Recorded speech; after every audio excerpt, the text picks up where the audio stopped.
একটা সময় ছিল যখন বিপিএল মাতাতেন বিশ্বের সেরা সেরা ক্রিকেটাররা। মাহেলা জয়বর্ধন, কায়রন পোলার্ডদের মতো তারকারা একাদশে জায়গা পেতেন না। Chris Gayle, David Warner, AB de Villiers, Sunil Narine, Shahid Afridi, Andre Russell, Shane Watson, Brendon McCullum, Kumar সাঙ্গাকারার মতো খেলোয়াড়রা এই আসরে আলো ছড়িয়েছেন। অথচ এখনকার বিপিএলে সেই তারকাদের জায়গা নিয়েছে অখ্যাত বা প্রায় ভুলে যাওয়া বিদেশি ক্রিকেটাররা। এবারের বিপিএলেই তার বড় প্রমাণ দুর্বার রাশিয়ার সর্বশেষ দলভুক্তি ওয়েস্ট ইন্ডিজের মিগুয়েল কামিন্স।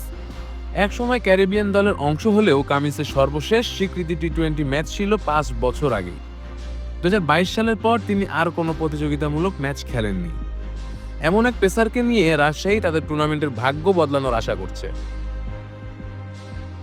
এবারের আসরে শুধু কামিন্স নন, খেলছেন বশিষ্ঠ, শুভম রঞ্জন, ফরমানুল্লাহর মতো ক্রিকেটাররা, যাদের নাম শুনে অনেককেই রেকর্ড ঘেটে তাদের পরিচয় বের করতে হয়।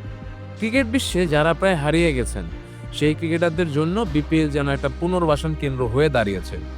সামাজিক যোগাযোগ মাধ্যমে অনেকেই মশকরা করে বলছেন বিপিএল মানেই বাতিল বা আর্থিকভাবে দুর্বল বিদেশিদের পুনর্বাসন কেন্দ্র।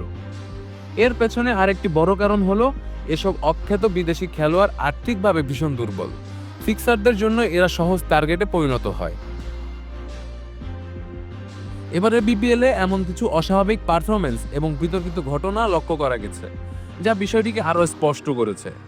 ক্রিকেটের পবিত্রতা বজায় রাখতে এবং টুর্নামেন্টের মান ধরে রাখতে বিপিএল গভর্নিং কাউন্সিল ও বিসিবির এখনই পদক্ষেপ নেওয়া জরুরি।